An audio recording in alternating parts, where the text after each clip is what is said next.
하시겠습니다. 마스크 썼으니까 앞뒤 보시면서 할렐루야 한번 하시겠습니다. 네, 감사합니다. 네, 어느 때보다도 이 위중한 시간을 지내는 것이 아닌가 생각이 됩니다. 지난 주간에 우리가 이제 절기 때 절기의 의미를 우리가 묵상했는데요. 121편을 묵상하며 지나갔는데 사실은 명확하게 한번 이 말씀의 의미를 짚고 넘어가는 것이 좋겠다. 왜냐하면 우리에게 굉장한 확신을 주는 말씀이기 때문에 반드시 필요할 거다 생각이 돼서요. 그래서 121편을 제가 저 나름대로 한번 왜 우리가 어떤 확신 속에 신앙생활을 해야 되는지 생각하면서 은혜를 나누려고 합니다. 맥너건이라는 사람이 바보들은 항상 결심만 한다는 책을 썼는데 이분이 30년 동안 전 세계를 다니면서 많은 사람을 만나고 또 자문도 해줍니다. 이 사람은 책에서 자신의 변화 능력을 제대로 감당하는 사람이 없다고 말하면서 많은 사람들은 자신의 능력을 펼쳐보지도 못하고 그 변화 속에 그냥 사로잡혀서 포기하고 낙심한다. 그것을 지적합니다. 그러면서 강한 신념, 강한 품성, 강한 행동으로 얼마든지 자기의 삶을 성공적으로 바꿀 수 있는데 그렇게 하지 못하고 그냥 스스로 포기하고 마는 것에 대해서 질타합니다. 결심을 했지만 결심을 그대로 실행하지 못했기 때문에 그런 결과를 초래한다는 겁니다. 존 F 케네디가 대통령이 됐을 때 그가 존경하는 선임 아이젠하워 대통령을 찾아가서 물어봐요. 내가 대통령이 됐는데 어떻게 해야 됩니까? 그때 자문을 구했을 때 한마디를 해줍니다. 당신이 대통령이 됐는데 이제 많은 사람의 의견도 듣게 될 거고 토론도 하고 자문도 받겠지만 가장 중요한 것은 당신의 결단력입니다. 뭔가 결단을 했으면 거기에 대한 책임을 질 줄 아는 사람이 돼야 됩니다. 이 말을 듣고 돌아갑니다. 이 악한 세상에서 우리가 하나님을 섬기는데 가장 중요한 것이 뭘까? 방향입니다. 방향이 굉장히 중요해요. 왜냐하면 사람들이요 신앙생활하면서 내가 지금 올바른 방향에 서 있나 이거를 잊고 살 때가 참 너무나 많이 있습니다. 스티븐 코비가 성공한 사람의 7가지 습관이라는 책을 쓰면서 거기서 거기에 대해서 소중한 것부터 먼저 하라. 책의 앞부분에 자기 딸과 대화한 내용이 기록이 되어 있는데요. 출산 후 아이 뒤치거리게 하느라고 딸이 굉장히 힘들어합니다. 딸의 푸념이 막 나오죠. 너무 힘들다고. 내 재능을 하나도 못한다고. 그러니까 아버지 이 아이 하나 키우느라고 내 할 일을 전혀 못하고 있고 하나님이 내게 주신 은사도 활용하지 못하고 기회가 없습니다. 이건 일종의 시간 낭비 아닐까요? 우리가 시간을 보통 크로노스 카이로스로 나누잖아요. 일상적인 똑같은 24시간. 그렇지만 하나님과 동행하는 하나님을 알고 살아가는 그 카이로스는 다르거든요. 근데 이 딸이 그런 고민을 하고 있었습니다. 그때 코비가 그런 얘기를 합니다. 시간 관리에 대해서 신경 쓰지 말고 달력도 찢어버리고 그냥 내가 내 인생에서 가장 중요한 아이를 돌보는 것에 대해서 감사하고 즐기도록 해라. 명심해라. 인생에서 중요한 거는 시간이 아니라 방향이다. 이걸 얘기해줘요. 여러분 방향이 굉장히 중요합니다. 지금 시편 121편은 성전에 올라가는 노래예요. 1년에 3차례 이스라엘 백성들이 하나님 앞에 올라가게끔 되어 있었습니다. 풍성한 열매를 가지고 하나님의 은혜로 그들에게 준 열매를 가지고 이방 신당을 찾아가지 않고 오히려 그때 하나님 앞에 나와서 하나님 앞에 감사하고 찬송하고 그리고 어려운 이웃과 나누라라는 개념이죠. 시계는 시간을 가르치지만 나침반은 방향을 가리킵니다. 우리가 살아가면서 얼마나 시간 관리에 애쓰는지 몰라요. 그래서 책 가운데 다양한 아침 시간에 대한 책이 많고요. 저녁의 문화를 깨야 성공한다는 책도 있고요. 굉장히 책들이 다양합니다.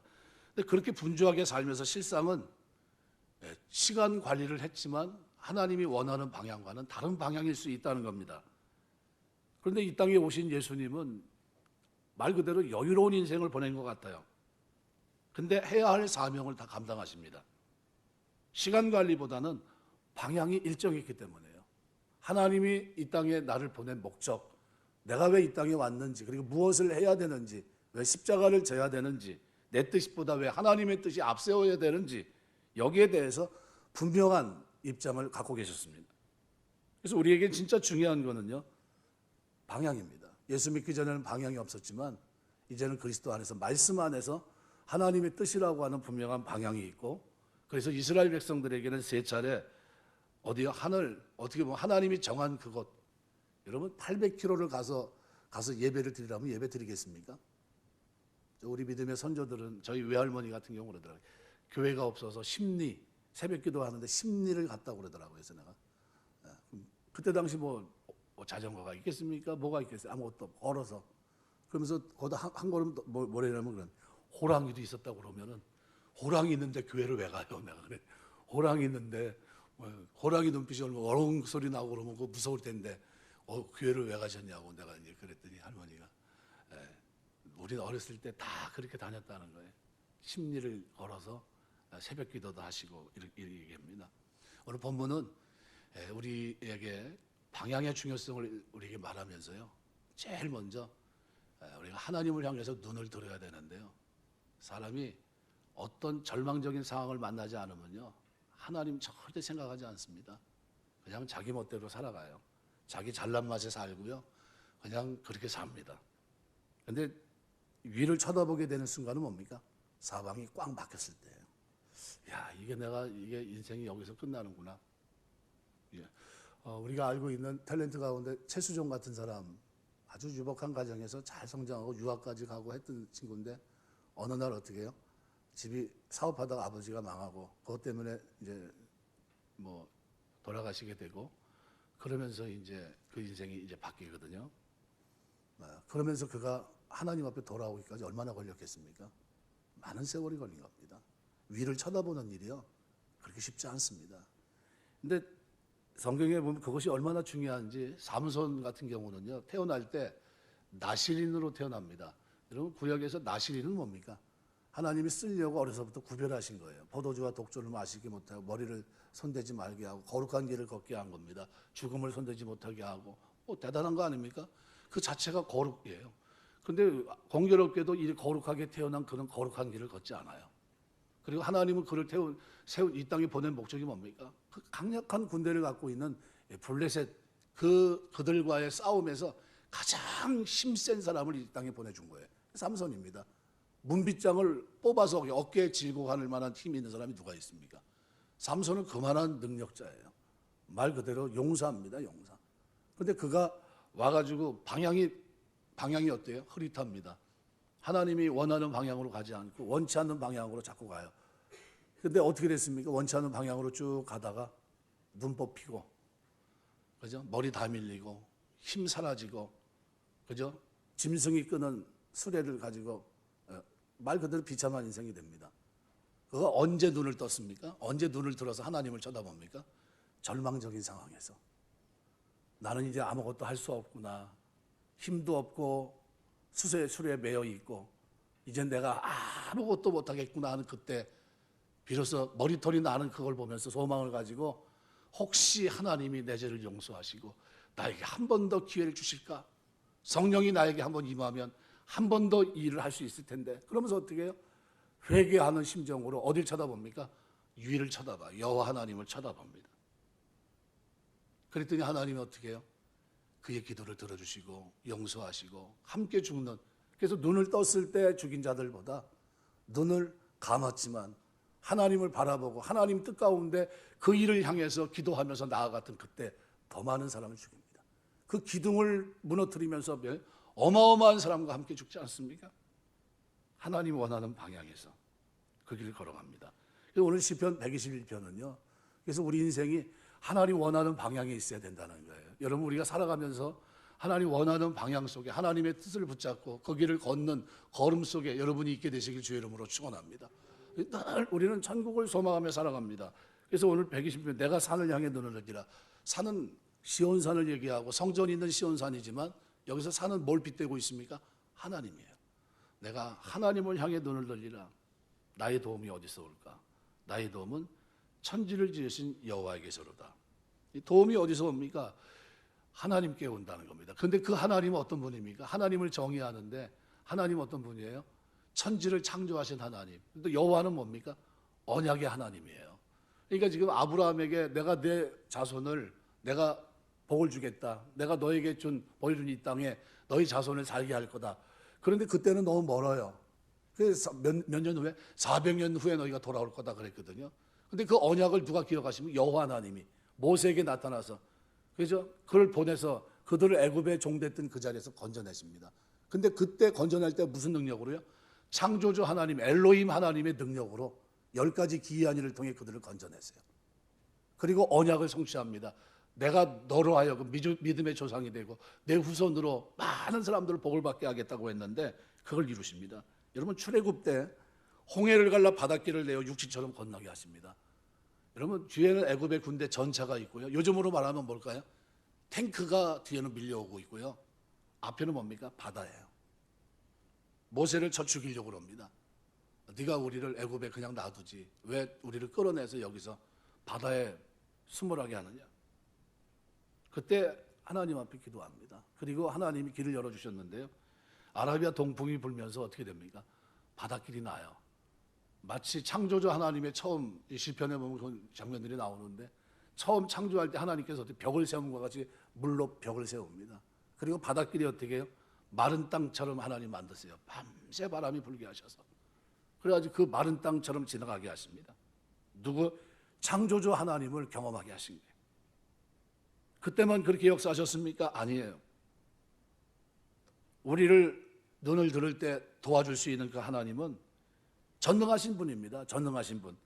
아수르 군대가 18만 5천이 사내립을 통해서 어떻게 해요? 온 땅을 뒤덮고 조롱할 때 그때 하나님은 한 전사를 보내서 하룻밤에 그들 영혼을 다 걷어가십니다. 히스기야가 기도할 때 이사야의 말을 듣고 낙심 속에 그러나 하나님 앞에 엎드려 기도할 때 하나님은 그의 불치병을 고쳐주시고 15년을 더 연장시켜 살게 하십니다. 여호수아 군대가 기브온에서 가나안 족속과 싸울 때 태양과 달을 머물게 하시면서 여호수아로 하여금 적들을 끝까지 물리치게 하십니다. 왜요? 하나님 원하는 방향에 서 있기 때문에 하나님의 뜻을 이루는 전쟁이기 때문에 하나님이 함께 하십니다. 하나님은 어떤 분입니까? 전지전능하신 분이에요. 창조주 하나님, 언약을 성취하신 하나님입니다. 그 하나님이 우리에게 뭐가 되세요?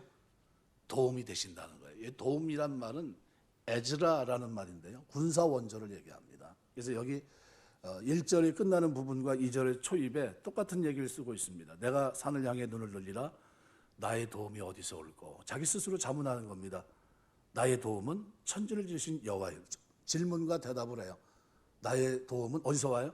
천지를 지으신 여호와에게서로다. 여기 2절의 나의 도움은 복수의 에제르, 구원 원조, 전쟁의 어려움에 처한 아군에게 군사 물자를 보내 돕는 걸 가리킬 때 쓰는 단어입니다. 그 천지 창조의 능력, 언약을 성취를 하시고 긍휼과 사랑으로 덮어주시면서 그 백성을 어떻게 해요? 넘어졌지만 엎드러지지 않고 손으로 붙들어 주시고 내팽개치지 않는 것은 뭡니까? 하나님이 언약으로 그를 붙들으셨기 때문에. 다윗이 늘 감사한 게 그거 아닙니까? 죄를 졌고 마땅히 죽어 마땅하고 율법으로는 뭡니까? 10번 죽어도 할 말이 없는 그런 죄입니다. 그런데 어떻게 해요? 하나님이 넘어졌는데 엎드러지지 않아요. 내팽개치지 않고. 그 이유가 뭡니까? 여호와께서 언약의 하나님이 손으로 붙들고 계시기 때문에. 왜요? 내가 너를 왕으로 세울 거고 너는 기름 부은 자가 되어서 이스라엘 백성을 다스리는 자가 되게 할 거다. 그것을 어떻게 해요? 하나님이 약속을 신실하게 이행하시는 겁니다. 그 긍휼이 풍성하시고 은혜가 풍성하신 하나님이 넘어진 그를 어떻게 해요? 손으로 붙들고 계신 거예요. 그래서 그 하나님이 우리에게 도움이 되세요. 어떤 일을 할 때 보통 사람들이 이런 질문합니다. 누구하고 함께? 누가 너의 백그라운드야? 너 누가 도와줘? 이런 질문합니다. 그런데 오늘 시인은 뭐라고 얘기합니까? 나는 하나님이야. 아무도 도와주는 사람 없고 이 광야길에서 내가 지금 순례길 800km가 넘는 길을 가야 되는데 내가 산을 향해 눈을 들어. 나는 오직 하나님밖에 없어. 하나님이 그 전능하신 능력으로 언약의 신실한 그 사랑으로 나를 도우실 거야. 이 도움이 어느 정도 도움입니까? 필요할 때마다 적시적소에.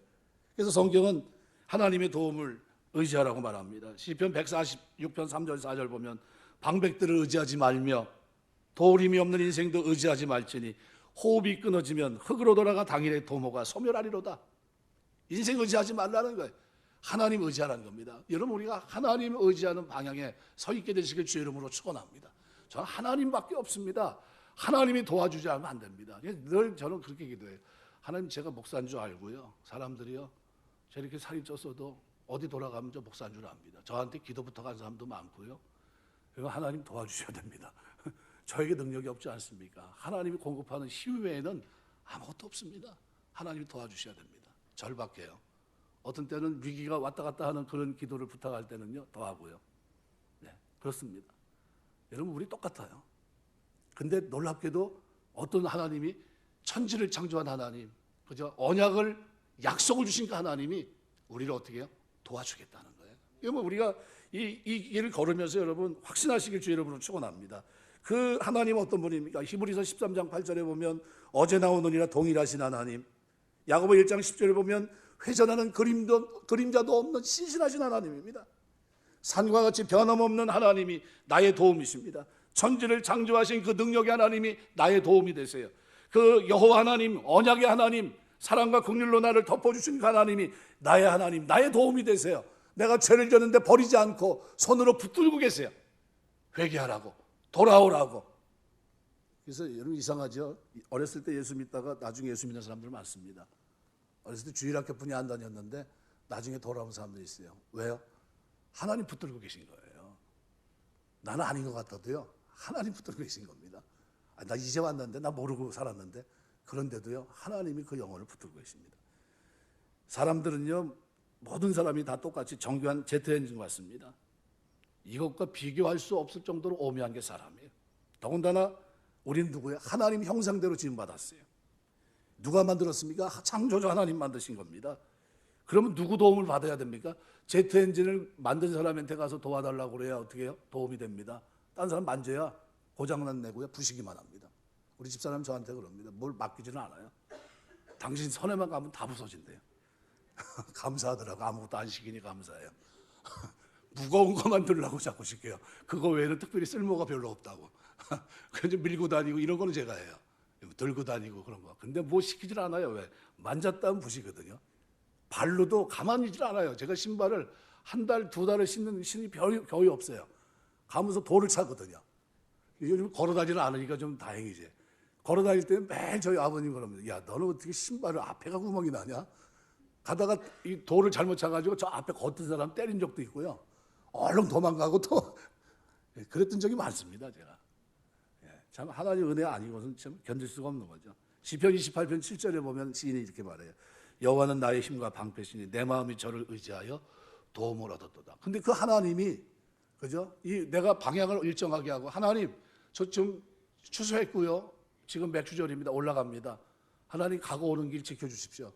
하나님께 도움을 구합니다. 그리고 출발했는데 누가요? 하나님이, 어떤 하나님이요? 전지전능하신 창조주 하나님, 그것도 언약을 신실하게 이행하시고 긍휼로 사랑으로 덮어주신 그 하나님이 나를 붙들고, 그래 갔다 와, 내가 도와줄게, 내가 너와 함께 할게. 그러면서 뭐라고 얘기합니까? 오늘 본문에는 내가 너를 도와줄게 하면서 두 가지로 얘기합니다. 어떻게 도와주느냐? 실족하지 않고 지켜줄게, 이 얘기를 하십니다. 여러분, 이게 얼마나 큰 은혜인지요. 우리가 살아가면서 여러분 이 확신 가지고 예수 믿게 되시길 주의 이름으로 축원합니다. 여기 실족한다는 말은요, 발을 잘못 디디는 걸 말해요. 비틀거리다, 흔들리다라는 말에서 유래한 말입니다. 성경에서 주로 멍에나 짐승의 목을 지탱하는 막대기라는 뜻으로 사용이 됩니다. 왜 비틀거림이라는 말에서 멍에라는 의미의 단어가 생겨났을까? 이유는 멍의 무게가 무거워 감당할 수 없는 지경에 이르게 되면 사람은 다 똑같이 비틀거립니다. 흔들거려요. 그러다가 넘어져 버립니다. 근데 이렇게 보면 실족이라는 말과 멍에라는 말은 인과관계가 있어요. 실족과 멍에. 멍에가 너무 무거우니까 실족하는 거예요. 견디지 못하니까. 그 다음에 시인이 실족이라는 단어를 통해 말하고자 했던 건 뭘까요? 우리에게 이 세상에 살아가면서 우리가 지고 가는 멍에가 버거울 수가 있어요. 인생에 짐이 있고 죄의 짐도 있고, 그것으로 인해서 어떤 때는 비틀거리고, 어떤 때는 흔들거리고, 어떤 때는 좌절하고, 어떤 때는 자살하는 사람도 있어요. 그런데 하나님께서 우리의 버거운 인생의 짐을 대신 져주시겠다는 거예요.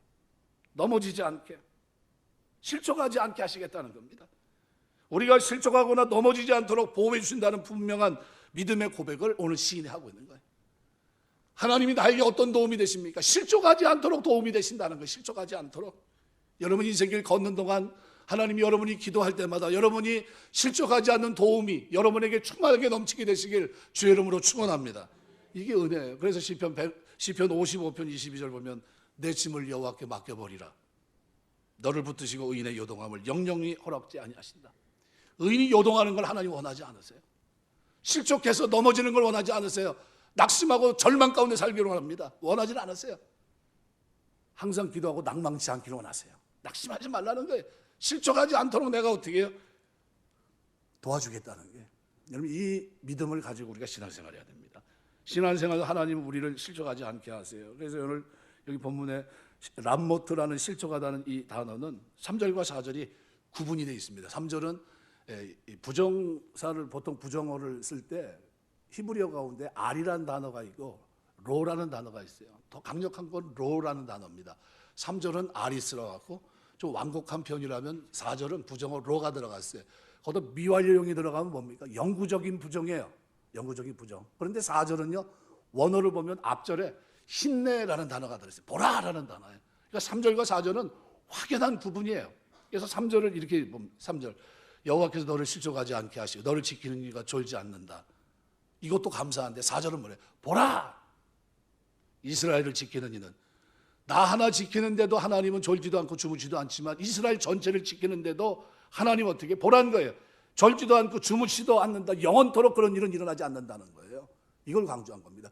하나님의 전지전능한 능력은 여호와 하나님의 그 언약의 하나님 그 능력으로 그 백성들을 어떻게 해요? 그들을 도우시는데 문제가 하나도 없다는 거예요. 나 하나만 아니라 우리 공동체 전체를 하나님은 능히 보호하시고 그들을 도울 수 있다. 이 얘기를 하고 있는 겁니다.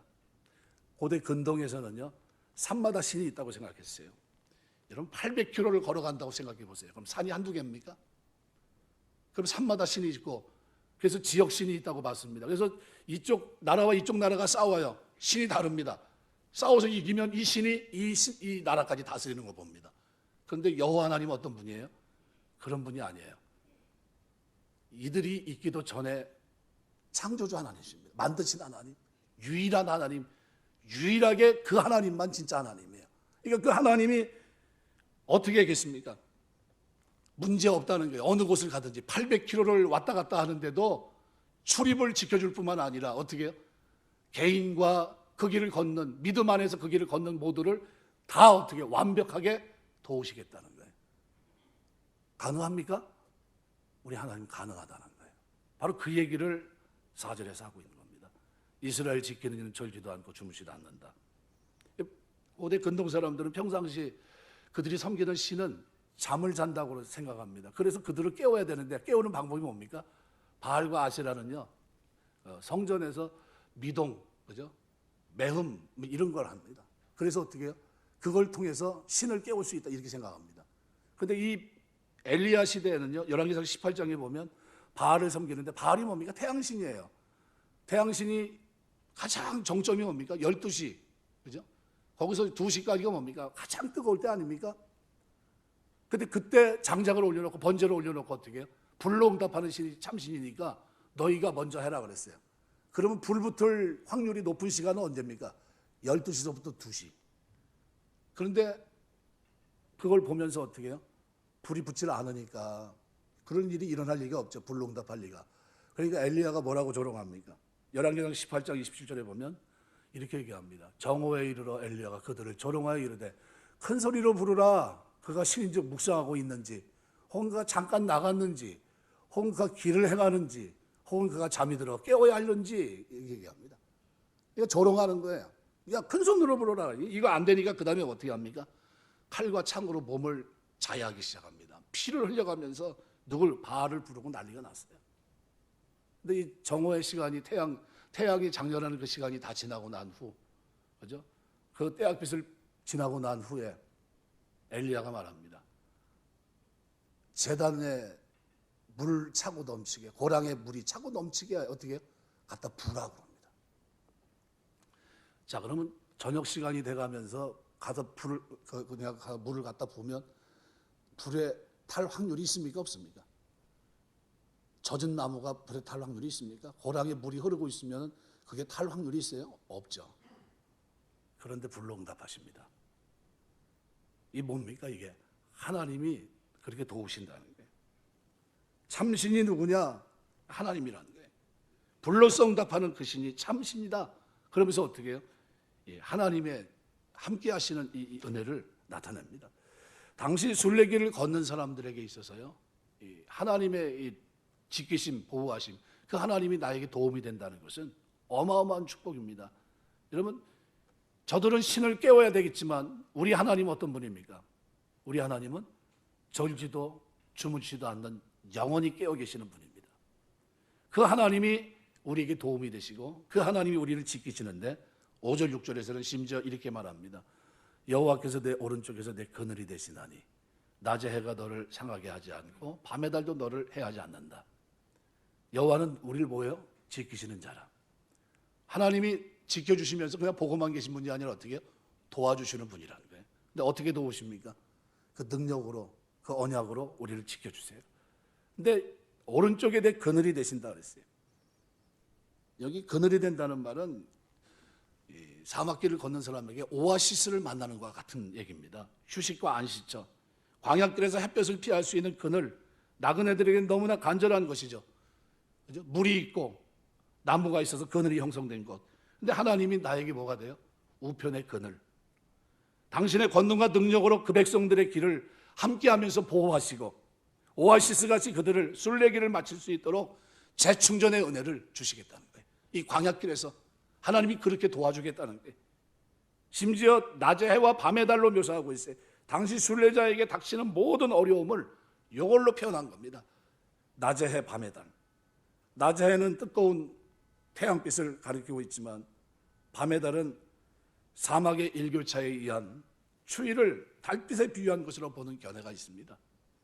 다른 해석으로는 낮의 해를 육체적 위험으로 밤의 달을 정신적 위험으로 해석하는 견해가 있어요. 그래서 케일이라는 사람은 신학자는 그렇게 말합니다. 고대 근동에는 음산한 달빛을 통해서 사람들의 머리에 영향을 주고 뇌 부작용을 일으킨다는 인식이 있어서 근동 사람들은 저녁에 다닐 때 두건을 썼다고 합니다. 이렇게 본다면 시인은 그 당시 사람들에게 육체와 그리고 정신의 치명적 위험을 일으킬 것으로 여겨졌던 낮의 해, 밤의 달 이런 표현을 통해서 세상의 어떤 위험과 위협도 하나님의 백성, 하나님이 지키시는 이곳에로부터 벗어날 수 없다는 것을 강조하고 있는 겁니다. 여러분, 우리가 이 방향만 일정하면 하나님 우리 어디요? 모든 환난에서 어떻게 해요? 지켜주시겠다는 겁니다. 심지어 7절을 이렇게까지 얘기해요. 여호와께서 너를 지켜 모든 환난을 면하게 하시며 또 내 영혼을 지키시로다. 아주 영혼, 아주 확실하게 얘기합니다. 뭐까지요? 영혼. 실족하는 일이 없도록. 여기 면케하시고라는 이 단어는 원어에 없습니다. 그럼 7절은 이런 말입니다. 여호와께서 모든 환난으로부터 너를 지키고 그가 너의 영혼을 지킬 것이다. 이런 얘기입니다. 여기 지킨다는 말이 여기 두 번 나옵니다. 당신의 백성을 보호하시고 철저히 보호하시는 하나님의 사역이에요. 뭐에서 지킵니까? 환난. 라으라는 이 환난은 악을 얘기하기도 하고 불황이라는 뜻으로도 인생에서 만나는 고통스러운 모든 것을 포함합니다. 근데 이 단어가 때로는 고통스러운 훈련이라는 의미로도 사용됩니다. 그러니까 여기서 하나님께서 모든 환난을 면케하신다는 말씀은 성도의 삶에서 고통, 고난이 없다는 얘기가 아니에요. 면제됐다 얘기가 아닙니다. 똑같이 고난과 고통이 찾아오지만 그것 또한 하나님의 전능하신 손 아래에 있고 하나님이 아시고 하나님 보고 계시다는 거예요. 결국 성도는 고난, 고통을 이기게 될 것이고 이것이 오히려 우리에게 유익한 훈련이 된다는 거예요. 하나님은 성도들에게 고난, 시험을 주시지만 피할 길을 주시고 때로는 불같은 시험을 통해 자기 백성을 연단하시고 성숙시킨다는 의미까지 내포합니다. 영혼까지 지키세요. 소울, 그죠? 네페시라는 건 라이프, 내 삶, 내 생명을 지키신다는 거예요. 히브리에서 영은 인격의 중심입니다. 존재 자체를 상징하는 표현입니다. 본절은 모든 환난을 면케하신다는 표현과 함께 당신 백성의 삶 전체를 어떻게 해요? 완전 무결하게 보호하신다. 이게 삼중으로 얘기한 거예요. 내가 이렇게 도울게. 어떻게 해요? 오늘 본문에 얘기한 그대로 뭐가 올게요? 실족하지 않게 그리고 너를 지키는 이것으로 도와줄게. 이 얘기입니다. 6번이나 얘기해요. 지켜줄게. 지켜줄게. 지켜줄게. 걱정하지 마. 걱정하지 마. 우리가 어떤 일을 할 때요. 참 빨리빨리 깨달아야 되는데 그러지 못할 때가 있어요. 우리가 공교롭게 제가 이제 오후 예배 때는 이제 요한복음을 묵상하는데 오늘 본문이 뭐와 관계되어 있냐면요. 예수님께서 이제 6월절 절기가 돼서 이제 십자가 지시기 5일 전에 이제 올라가시는 장면입니다. 이 장면을 그때는 요한이 몰랐어요. 깨닫지도 못했고 나중에 깨닫습니다. 이게 그때 예수님께서 조랑말을 타신 게 이런 의미였구나 하는 것을 깨달으면서 스가랴 9장 9절을 그것도 전체를 인용하지 않고 짤막하게 인용하는데, 근데 그때 그 장면이 뭡니까? 스가랴는 백성들이 크게 기뻐하리라 이렇게 돼 있는데, 근데 그 문장이 요한복음에서는 싹 바뀌어 있어요. 두려워 말라, 이걸로 바뀌어 있어요.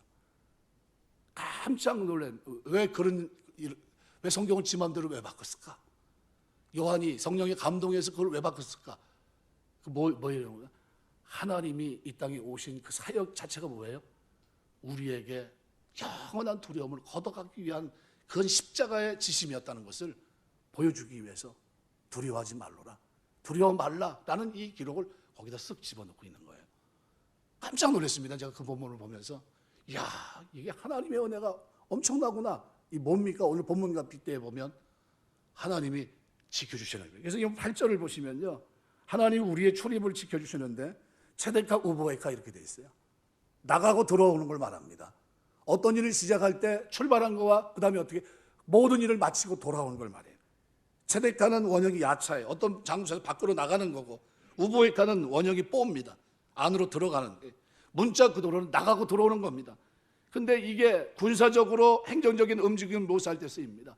무슨 얘기냐면 전쟁에 나갔다 들어올 때도 하나님이 지켜주시고, 행정적인 어떤 일을 시작하고 마칠 때도 하나님이 함께 하시겠다는 얘기예요. 아침에 일터에 나갔다 저녁에 들어오는 일상, 이걸 얘기합니다. 근데 이런 출입을 순례자가 800km가 되는 어마어마한 길을 순례합니다. 가면서 별일 없어야 될 텐데, 하나님이 나의 도움이 되셔야 될 텐데, 그러면서 출발합니다. 근데 하나님 뭐래? 내가 너의 도움이 될게. 네 발이 미끄러지지 않도록 내가 지켜줄게. 걱정하지 마. 내 영혼을 지켜주고, 낮에 해가 밤에 달도 너를 해치 못하게 할게. 너의 출입을 지금부터 영원까지, 앞으로 네가 하나님 앞에 예배하고 일상생활하는 모든 삶을 내가 지켜줄게. 이 얘기를 하고 있는 겁니다. 그래서 뭐가 중요하다고요? 방향이 중요합니다. 하나님, 제가 지금 추수를 했고요, 하나님 원하는 그곳으로 지금 옮기고 있습니다. 가고 오는 길을 지켜줘. 이걸 뭐라고 표현합니까? 형통이라고 얘기합니다. 형통. 지금 뭐 얘기하고 있는 겁니까? 형통. 내가 산을 향해 눌러지라. 나의 도움이 어디서 올고 나의 도움이 천지를 여호와에게서로다. 하나님이 저와 여러분이 믿음 생활하면서 시작과 출발 끝나는 그 순간까지 형통하게 하신 은혜가 있게 되시길 주의 이름으로 축원합니다. 이 걸음을 위해서 하나님께서요, 독생자를 통해 구원하신 것도 감사한데 성령을 선물로 주신 겁니다. 완벽하게 이 일을 걸어갈 수 있도록. 이런 출입을 여러분 상상해 본 적이 있습니까? 미켈란젤로라는 유명한 조각가, 화가 여러분이 아실 겁니다. 이 사람이 14살 때 자기 스승을 만나는데, 보톨도 지오바니라는 스승입니다. 스승이 미켈란젤로를 보면서 이런 질문을 합니다. 야, 너는 나중에 커서 뭐 될래? 우리 일상으로 물어볼 수 있는 질문 아닙니까? 그랬더니 미켈란젤로가 그럽니다. 저는 조각가가 될 거예요. 그래? 어떤 조각가?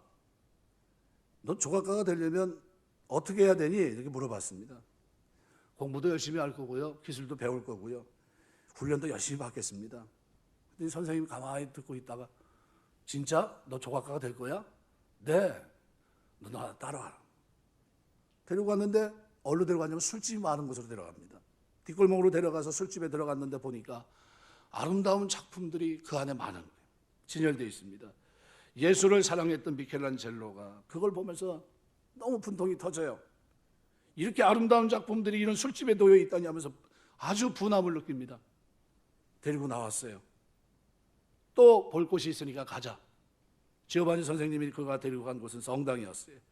예배당에 들어갔는데 아름다운 작품들이 놓여 있는 겁니다. 탄성이 절로 나옵니다. 감탄사가 그냥 막 절로 나와요. 이때 지오바니 선생님이 미켈란젤로에게 이렇게 얘기합니다. 젤로야, 내가 위대한 조각가가 되기 위해서는 공부하는 것도 중요하고 기술을 터득하는 것도 중요하지만 가장 중요한 것은 먼저 목적을 세우는 거란다. 내가 돈을 벌기 위해서, 성공하기 위해서가 아니라 하나님 영광을 위해서 조각하겠다고 하는 목적을 세워라. 이 얘기를 합니다. 그 지오바니가 그 선생님이 던졌던 이 말을 미켈란젤로가 자기 마음속에 새겨요. 그리고 14살 때 선생님 앞에서 이런 고백을 합니다. 나는 하나님의 영광을 위해서 위대한 조각가가 되겠습니다. 로마로 여행할 일이 있으면요, 성당 같은 데 들어가 보시면 미켈란젤로가 만든 천지창조부터 너무나 많은 작품들이 있다는 걸 보게 됩니다. 뭐예요? 방향이에요. 하나님 영광을 위해서 하나님 백성으로서의 삶, 일정한 방향입니다. 이 방향이 그에게 있었기 때문이에요.